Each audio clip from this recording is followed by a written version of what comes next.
তো আজকে আবার যেতে হচ্ছে, কারণ কি কালকে যখন ফিরেছি তখন ট্যাবলেটটা ফেলে এসেছি, তো ওটা আবার নেওয়ার জন্য যেতে হচ্ছে অনেকটা দূর, সেই ভিআইপি।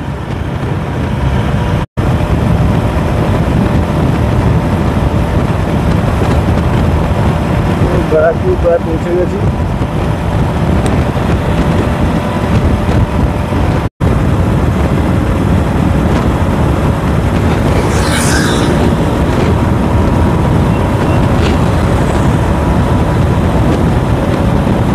হাইওয়ে শেষ,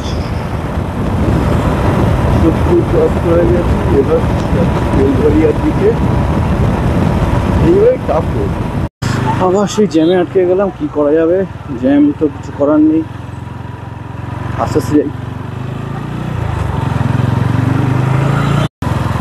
জ্যামটা খুলেছে, যাচ্ছি আস্তে আস্তে যাচ্ছি, সময় লাগবে বাবু।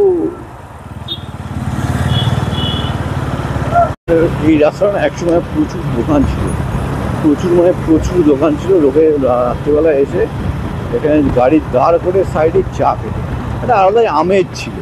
এখনও আছে ছোটোখাটো দোকানগুলো দেখা যায়, মানে যারাই দোকান ছিল ওদের দোকান সব ভেঙে দেওয়া হয়েছে। জ্বালাবি না কিন্তু একদম, ওরা বাড়িতে ঢুকে যাবো স্যাট করে এয়ারপোর্টের ভিতর দিয়ে। এই রে জঙ্গলে ঢুকে দিচ্ছিল আমাকে, জঙ্গলে নিস না রে বাবা, চল চল চল। অলমোস্ট রিচড দেয়, পড়ে যাস নি।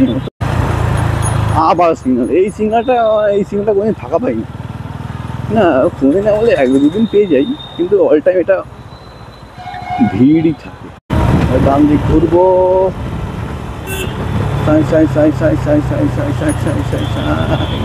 এসেছি। Yep, this is the place I need to be here, because এখানে আমার এইটা রয়ে গেছে ট্যাবলেটটা।